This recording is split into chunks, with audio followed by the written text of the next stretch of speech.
Thanks, Grace. I think I've got to keep talking until the bus arrives, right? It's fine. Okay, it's fine. All right, let's run through DBS Superleggera then. So let's talk about positioning to start with. So this is car 3 of our second century plan, which is 7 cars in 7 years, copy, repeat, copy, repeat. And it is the car that replaces Vanquish, and it's also the car that completes the replacement of the previous sports car range. So with this car kind of done on that replacement program. So it's our Super GT car. It's part of the DB family. You will see that there are elements that are the same as DB11, particularly the glass house and the door, but then every other panel is different. And it's DBS Superleggera because it has some carbon fibre lightweight elements to it. It has carbon ceramic brakes. It is lighter than DB11. And the Superleggera name, we've brought that back because we've rekindled a relationship with touring in Italy through the DB4 GT continuation program. And we thought it would be really nice to put it on this car. You know, Ferrari 812, they have Superfast, so we've chosen to go with an Italian word, Superleggera, from our back catalogue. But the car really is all about what's underneath the hood. So let me open that up. It is our familiar 5.2 litre twin turbo V12. And when we set out to design DB11, we knew this car was coming. And so we designed this engine to this power output. So 715 horsepower, 664 pounds-foot of torque.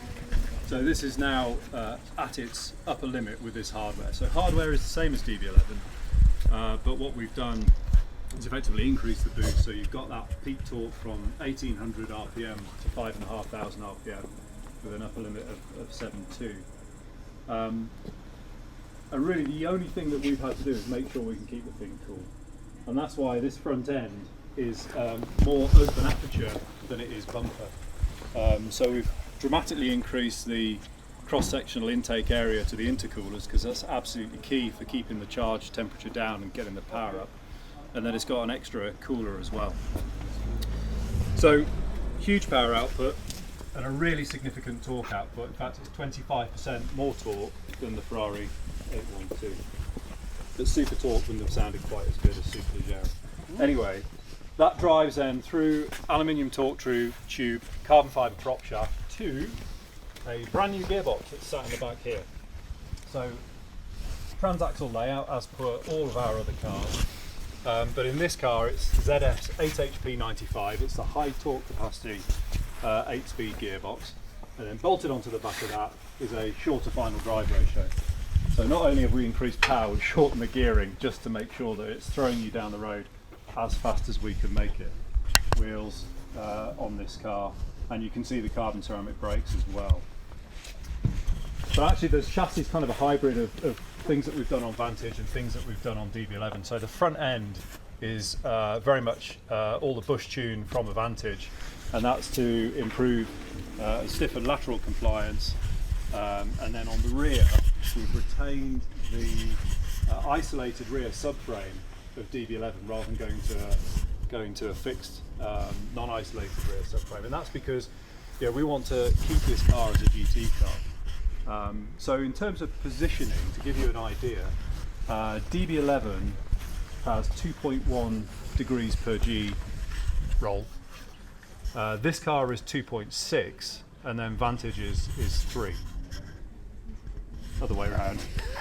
Yeah. Sorry, 3 degrees on DB11, 2.1 on Vantage, 2.6 on this. And then ride frequencies are about 10% stiffer than DB11, and it's about 10% less than Vantage. So, dynamically, it very much sits between them.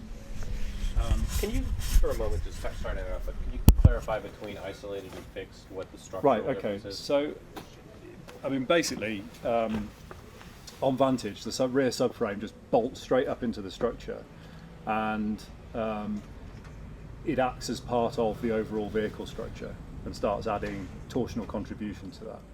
With this car, you've got rubber bushes between the subframe and the body, so you get an element of isolation, which just helps with road noise and general compliance. So this, you'll know, those of you that have driven a DB11 and driven a Vantage, there's a distinct difference in road noise, and that's largely a function of both the tyre, the bushes, and what we're doing with the subframe. So keeping this isolated was key to retaining GT performance. So there's other detail changes, such as this car runs more camber than Vantage. It actually runs more camber than any of our other cars, and we've really tried to get good agility feel into the chassis, and the camber coupled with steering tune really helps to give you that. So it'll be interesting to see what you make of it when you drive it tomorrow. Then other details, aero is clearly a really big part of what goes on with a car that's capable of 211 miles an hour. And there's various aero features all over the car. So if we start at the front, we've reinterpreted this area here. You'll see the traditional Aston side strake is gone and it's been replaced with these louvers. It carries out the same function that it does on DB11, i.e. taking air out of the wheelhouse area. And then we've also changed this feature compared to a DB11 where it's sort of an open vent here. It's very similar to what we've done on the GTE race car. And then as you work your way back, we've obviously got very pronounced sill blades that are working in conjunction with that front splitter about managing air underneath the car. There's actually quite a few features that I can't show you because they're right underneath there in terms of guiding air. But just coming to the top, so we take air in through the C duct here as per DB11, and then we vent it out the back here, but of course we've got a fixed carbon blade on this car compared to the deploying version on DB11. And this vent actually sits about 30 millimeters higher than on the DB11, and this whole blade is about twice the width. So the total effect of all of the air on here is you've got about 400 pounds of downforce at Vmax for no drag penalty compared to a DB11. 400 pounds total. Yeah. And that's more downforce than any series production Aston that we've done. Is DB11, was it neutral or was it? It's neutral. It's neutral to slight lift. Yeah. And that blade and vent is working then in conjunction with the double diffuser that's down here. Mm-hmm. So you'll see there's a couple of little extra diffusory bits here because we're channeling the high energy airflow underneath the car through there. So it's a pretty effective aero package because it's not overt. It's not like big wings like we would have had on a GT12 or a GT8. Other things then, noise or sound, I should probably say.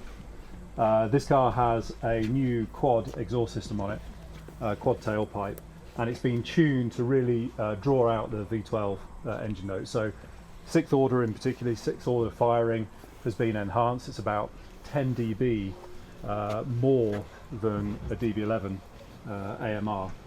So it has a very distinct, we think very distinct V12 sound character to it. And then the Symposer that we also have on the DB11, that's been tuned to work in conjunction with it. 10 dB more at what speed?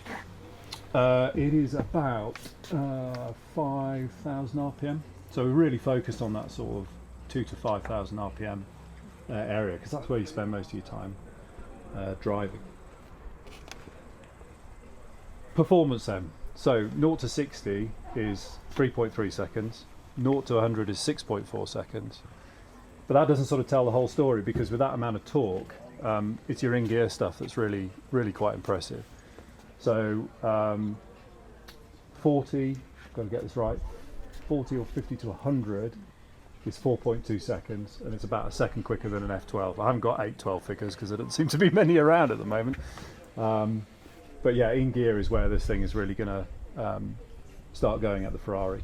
And I'm talking about the Ferrari quite a lot because really that's where we see this car being positioned. I mean, at this price point, you're into pretty rarefied atmosphere in terms of the number of cars that are available to you, and it's quite a diverse spread of cars with sort of McLaren 720S and 812. But it's an obvious comparator because they're both V12 engined front GT cars. But our blend of attributes we think is quite different to the 812. You know, we are very much GT. From what I've read about the 812, you know, that's heading more in the sports direction, is possibly a bit more frenetic than this car. So I think that's it. I think that covers the highlights. If you got a second, where are you getting the weight out? Right, and good. On that topic, is the Superleggera thing, is there any affiliation with touring in this?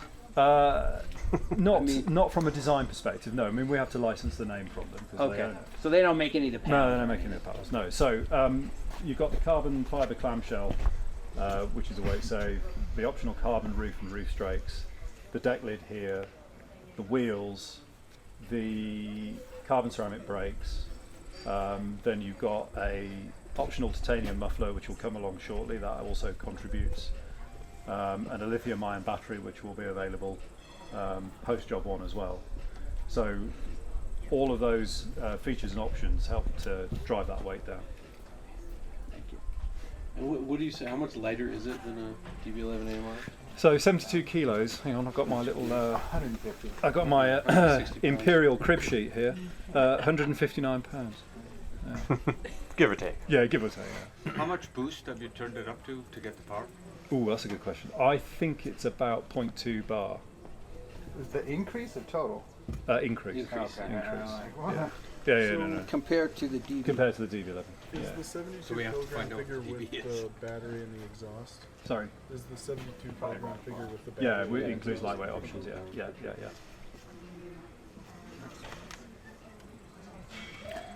So when it comes to the engine, you said that the DB11 AMR that basically you keep the boost up high for longer to get the more power, and then in this case you just turn it up even higher. You got it. Okay. Yeah. It's the beauty of turbo engines. When you design it, you know the upper limit. Yeah, it's fantastic. It's just playing. Yeah. Is this the upper limit for the engine? Yeah, in this hardware configuration. Yeah.